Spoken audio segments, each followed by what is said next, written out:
Muy bien, estamos en Caracol Sostenible. Hoy nos dedicamos a propósito del 1 de mayo, del Día Internacional del Trabajo, al ODS número 8, Trabajo Decente y Crecimiento Económico. Igor Díaz es fiscal nacional de Sintra Carbón y está con nosotros el día de hoy. Igor, bienvenido a Caracol Sostenible, ¿cómo está? Muy buenos días, un saludo muy especial, gracias por la invitación. Bueno, estamos aquí para poder tratar los temas que hoy nos asisten y a los cuales fuimos invitados. Muchas Bueno, gracias. pues un tema muy en boga a propósito y tiene que ver con el Día del Trabajo. Cuando estamos hablando de transición energética, pues ¿qué más que transición energética cuando queremos descarbonizar el mundo, si así puede ser? Pero ese crecimiento debe ser controlado, debe ser además de una manera justa y hoy queremos analizarlo, esta transición energética desde el lado de los trabajadores. ¿Cómo sienten ustedes, cómo viven ustedes desde un gremio tan importante como es Sintra Carbón, esto que viene ahora de la transición energética? ¿Qué tanto los afecta? ¿Qué tanto ven ustedes una oportunidad participativa de estar en esta transición a la que el mundo tiene que ir sí o sí? Bueno, este proceso tiene varias aristas. Para nosotros es de mucha importancia el tema a tratar. Es la transición que se ha planteado de poder migrar del proceso energético en el cual estamos inmersos, el extractivismo de carbón, a otras posibilidades productivas, ya sean energéticas o de diversificación económica en los territorios, es el tema para nosotros prioritario, por una razón. Primero, el extractivismo de carbón en el cual estamos no es intensivo en mano de obra, pero el paso de energías limpias o no convencionales es mucho más para los trabajadores desde el punto de vista laboral, la afectación de sus contratos de trabajo, porque es mucho menos intensiva en mano de obra. ¿Eso qué nos dice? Que necesariamente hay que empezar a pensar en cómo se diversifiquen las regiones en otras líneas productivas que puedan permitir la migración de los trabajadores del extractivismo a esas posibilidades productivas para mantener, pero además no solamente mantener el empleo, sino que sea en condiciones dignas y con empleo decente y con contratos que se ajusten a la legislación laboral y que no sean como dicen en algunos sectores, empleos que no garanticen derechos de los trabajadores. Esa es una gran preocupación. Los trabajadores hoy, en las condiciones que tienen en el extractivismo de carbón, tienen una convención colectiva que tiene beneficios laborales, beneficios sociales, y nadie quiere perder eso. Hay una expectativa muy grande frente al proceso de transición como tal, per se, ya que lo que viene no es concreto, lo que viene no es claro, lo que viene tiene mucha incertidumbre, no hay una política clara del gobierno, aunque tenga hoy el gobierno actual una posición clara frente a la transición, no hay líneas claras, planificadas, que puedan permitir que el futuro inmediato puede ser benéfico para los trabajadores. Eso genera una alta preocupación.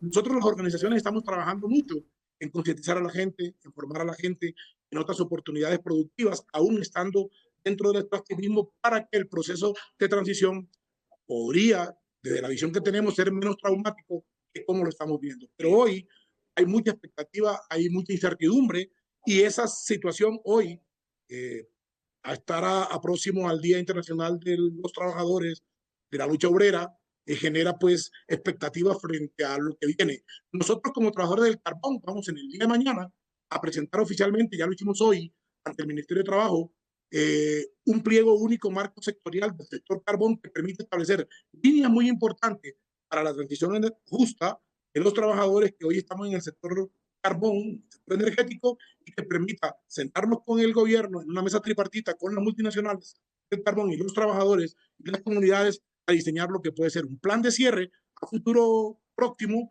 y que permita estabilizar las regiones, las condiciones laborales de los trabajadores y los territorios. Igor, creo que ha dejado claro un poco la preocupación que tiene en el momento, pero nos gustaría para nuestros oyentes y para los televidentes que usted nos cuente cuál es la posición que tienen ustedes frente a la transición energética, cómo la ven, que si están, digamos, son positivos frente a ella o por el contrario no quieren nada al respecto. Bueno, los trabajadores siempre hemos estado en proceso de construcción de procesos. Y hoy, aún con lo que acabo de expresar, de incertidumbre en los trabajadores, de preocupaciones en las organizaciones que representamos a los trabajadores, hemos sido propositivos. No nos hemos quedado en el marco simplemente entender que hay un problema, sino buscar soluciones. Nosotros hemos participado de todas las audiencias públicas que ha hecho este gobierno actual, que tiene una posición clara sobre el tema de transición y descarbonización. Hemos sido propositivos en generar propuestas alternativas hemos diseñado desde los territorios para buscar alternativas productivas donde puedan migrar los trabajadores. Ese es un punto. Lo segundo es concientizar a los trabajadores que sí o sí, en algún momento de la historia laboral nuestra, la mayoría de los trabajadores van a tener que migrar a otros sectores productivos.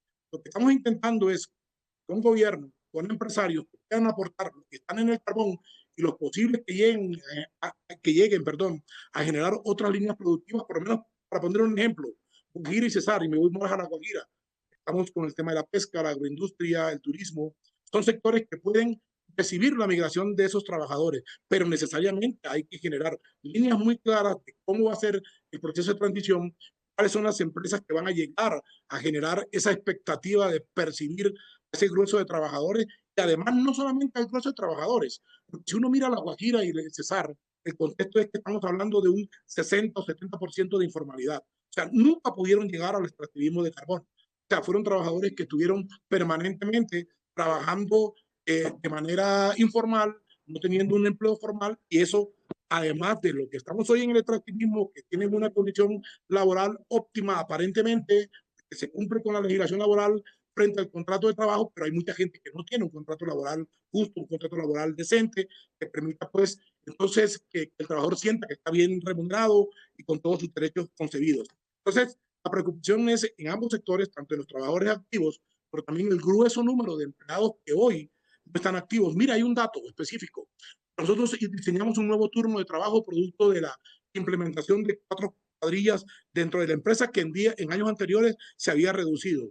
Y la posibilidad de empleabilidad que recibió la empresa donde laboro da datos de 25,000 trabajadores que buscaron una opción de trabajo, de la cual solo 700 pudieron ingresar para funcionar en el nuevo turno. O sea que estamos hablando de 24,000 oportunidades laborales que cabían en el extractivismo, pero que no pudieron ingresar a esa oportunidad laboral. Entonces eso nos da un panorama muy difícil por resolver, pero que necesariamente, y por eso los trabajadores estamos diciendo, la transición debe darse de manera justa, porque creemos que lo que hay hoy ha sido la posibilidad de que los trabajadores que tienen un empleo formal en nuestros territorios son casi que privilegiados, porque es mucha más el personal activo productivamente o laboralmente que no está cumpliendo una función formal, está en la informalidad, y eso también tenemos que corregirlo en este proceso de transición. Entonces aquí lo que hay que lograr es obtener muchas más oportunidades en todas las líneas productivas que encontremos, adicional pues a que el carbón exista todavía aún, por eso estamos diciendo, la transición no debe darse cuando termine el proceso extractivo en el 2034, por poner una fecha tentativa hacia Cerrejón. Es posible que se amplíe, es posible que no, pero si llega en ese momento, desde hoy, 9 años antes, los trabajadores tenemos que estar organizados en lo que estamos haciendo para percibir la concentración de los que están laboralmente activos y también ayudar a que la población no activa que esté en la formalidad pueda también tener un empleo formal. Estamos concentrados en el ODS número 8 de trabajo decente y crecimiento económico en una industria tan complicada como es la del carbón. Igor Díaz es de Sintracarbón y por eso estamos con él. Hace unos 10, 15 años que estábamos hablando de las plagas de la gripe aviar, del virus H1N1, pues nos encontrábamos que las mascarillas que estaban pidiendo a la gente que utilizara tuvieran que tener unas certificaciones, una NIOSH N95. Resulta que el polvillo del carbón puede tener el mismo tamaño o menor que lo que puede ser un virus. Así es la condición de los trabajadores y de quienes se enfrentan a esta minería extractiva. Y por eso le digo sobre el trabajo decente, ¿cuál puede ser la situación de los trabajadores en Colombia en la minería del carbón? En algo tan importante para el país, en la minería extractiva, ¿cómo son las condiciones de trabajo hoy? Mire, nosotros siempre hemos sido, y tengo que decir, hay una alta responsabilidad por parte de la empresa multinacional donde elaboramos, y también tenemos información de que las multinacionales del carbón en la región Cesar y Guajira invierten mucho en materia de protección de los trabajadores. Pero eso no se hace con las comunidades que también están inmersas dentro del proceso extractivo alrededor de los complejos mineros y perciben todo el rigor de la producción de carbón. Voy a dar un dato específico. Por cada tonelada de carbón en los procesos extractivos de minería a cielo abierto se mueven 7 toneladas de tierra. La relación es de 7-1. El nivel de polvo que se genera por tierra o por carbón es altísimo. Sílice es una partícula que está tanto en la tierra como en el carbón en mayor proporción y produce enfermedades respiratorias. Aún el cuidado de la mascarilla, que usamos una mascarilla certificada, una mascarilla que es verificada por los comités de seguridad dentro de la empresa que representan a los trabajadores y también a las empresas.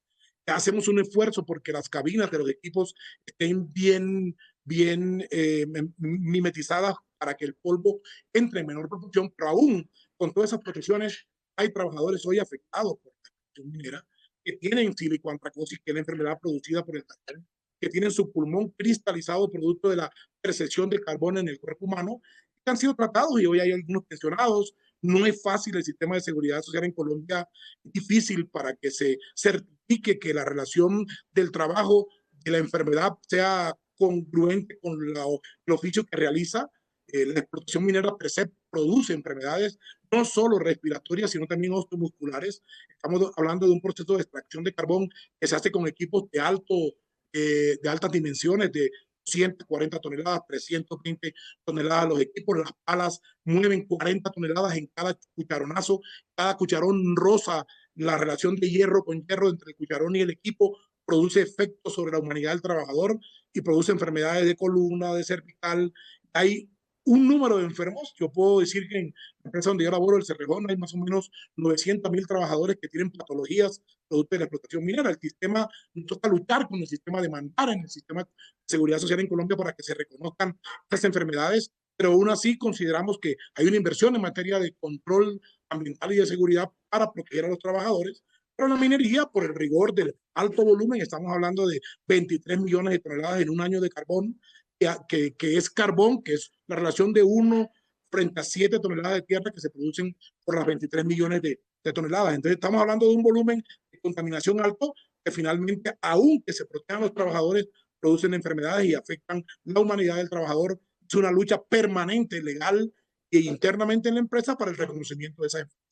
Igor, yo quisiera que retomáramos nuevamente un poco el tema de la transición energética, porque si bien tiene problemas, como usted anota, y algunas amenazas muy fuertes para los trabajadores, también hay una cantidad de oportunidades. Me gustaría saber si desde Sintracarbón han previsto o han comenzado a trabajar por el tema de la capacitación, la formación técnica de estos trabajadores para que puedan aprovechar esas oportunidades, y si han podido lograr algo a través del gobierno para también buscar esas alternativas, porque sin preparación, por supuesto, no van a tener esa capacidad de acceder a esas nuevas oportunidades que son muy técnicas, ¿no?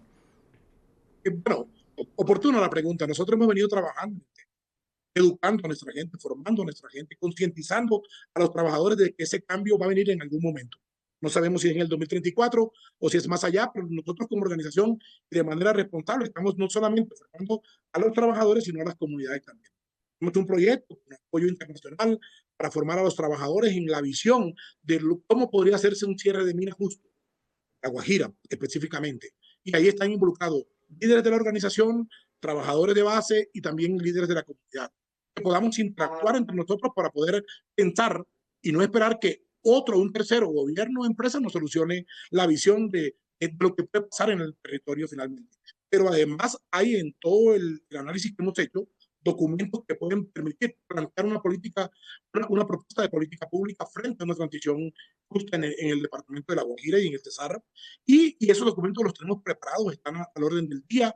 La empresa hoy no habla de cierre de mina, pero tiene un documento que yo puedo compartir con ustedes de una propuesta de cierre de mina en la Autoridad Nacional Minera en Colombia, que data de más de 100 y algo de páginas, donde establece inclusive que su proceso de reducción de los pasivos o de los laborales, perdón, de los pasivos y laborales, sociales y ambientales empiezan gradualmente a reducirse a partir del año 2024. O sea, estamos casi que a un año de haber empezado Cerrejón a hacer gradualmente el proceso de reducción para llegar potencialmente al 34 con menos pasivos frente al proceso de cierre de mina. Es un parte de su responsabilidad frente al país, frente a los trabajadores y frente a las comunidades. Pero nosotros venimos haciendo muchas cosas, tenemos varias líneas. Nosotros estamos haciendo un piloto de reconversión productiva en el Cesar. Acuérdense que en el Cesar se empezó a hablar de transición no por parte de un proceso justo de finalización de proyectos productivos, sino que la empresa Glencore decidió cerrar 3 minas que tenía, devolverle los títulos al país en medio de la pandemia. Lo hizo, primero lo hizo para un cierre temporal y finalmente lo hizo para un cierre total. Hoy cerró 3 minas que no hay ni propuesta del gobierno que definió que ese era un corredor de vida que antes era el corredor de Mina, pero no hay claridades sobre una política de gobierno que permita establecer dónde va a migrar todo el personal laboral que quedó sin empleo producto del cierre. Estamos hablando de más de 1.200 trabajadores directos y más de 4.000 trabajadores tercerizados, pero además toda la población indirecta que dependía del extractivismo de carbón. El Producto Interno Bruto de los departamentos del Cesar y La Guajira están más o menos en un 45% o un poquito más dependiente del extractivismo de carbón. Y un cierre de minas produce un efecto devastador, casi que genera cordones de miseria o de hambre en nuestras regiones al no haber esa oportunidad hoy, pero la genera más porque no hay alternativas donde migrar. Por eso nosotros como Sintracarbón estamos trabajando en eso. Hay un piloto financiado con una entidad de trabajadores FNB de Holanda, que es una central de trabajadores y financia proyectos que nos permitan a nosotros garantizar por lo menos claridad frente al futuro inmediato. Y ya hay 5 o 7 líneas que los trabajadores han determinado para presentar al gobierno propuestas que puedan permitir que empiece sí a visionarse un corredor de vida como lo ha emitido ese gobierno, que apoyamos, que sentimos que tiene algunas concepciones claras, pero que falta políticas definidas en las regiones para que pueda ser tangible ese interés del gobierno de una transición que logre efectivamente generar un impacto social equilibrado en las regiones Cesar y Guajira, que hoy son las que vemos que van a estar mucho más impactados porque el extractivismo de carbón, su tendencia es a carbón cero. Eso pues tiene que obligarnos a prepararnos en esa perspectiva estamos. Pero tenemos 4 o 5 líneas, estamos tratando de que los trabajadores conciban el tema del cooperativismo, de la asociatividad, para que puedan generar también empleo de los trabajadores. Estamos también pensando en proyectos de independencia energética, que los trabajadores en sus casas posean paneles solares para que puedan intercambiar productos de que también en la costa la energía eléctrica es muy costosa y puedan entregarle al sistema posibilidades energéticas desde el calor del sol, que en La Guajira es muy alto, y puede darnos oportunidades para reducir tarifas y eso puede mejorar las condiciones sociales y económicas de los trabajadores. Y otras líneas, pues, nosotros venimos con el gobierno haciendo un esfuerzo de más de 100 trabajadores hoy que están en el extractivismo de carbón, trabajan en empresas, pero se están tratando de tecnificar y de aprender sobre energía fotovoltaica y sobre otras líneas de hidrógeno verde, algunas líneas que estamos hablando con el SENA, con la Universidad de La Guajira, las universidades del Cesar, que permitan que la academia sea parte fundamental de un proceso de transición en formación de la gente que pueda percibir las nuevas oportunidades productivas, no solamente de energías, de fuentes de energía, sino otras alternativas productivas que puedan recibir o percibir la migración de la gente que viene del extractivismo de carbón. Bien, pues creo que tuvimos un gran panorama de lo que es la industria del carbón frente a la transición energética, que debe ser justa, que debe ser sostenible, que debe ser participativa, porque aquí lo que queremos hablar hoy, que estamos metidos en el ODS número 8 sobre el trabajo decente y el crecimiento económico, también la visión de los trabajadores, la sostenibilidad de los trabajadores para ese crecimiento económico, para ese beneficio también que debe tener el trabajador, es muy importante dentro de esta transición. Por eso, mil gracias a Igor Díaz de Sintracarbón por acompañarnos el día de hoy aquí en Caracol Sostenible. Un abrazo, Igor, y gracias y felicitaciones además porque ya tienen una visión de que sí hay que hacer una transición energética, pero hay que pensar también en el trabajador como parte de ese gran conjunto para salir adelante. No, a ustedes gracias por tenernos en cuenta, por invitarnos. Yo creo que estos espacios son importantes para que conozcan también a voz de los trabajadores, de las comunidades, de las trabajadoras, porque nosotros hemos pensado en una transición justa, pero con inclusión de género, que la mujer sea parte fundamental de estos nuevos proyectos productivos. Y bueno, a la orden y ojalá podamos tener más espacios de estos que permitan tener toda la información, conocer qué estamos haciendo y poder avanzar en conjunto y encontrar en ustedes como periodistas, como espacios comunicativos, estas oportunidades. Muchas gracias de verdad. Es Igor Díaz y pasó en Caracol Sostenible.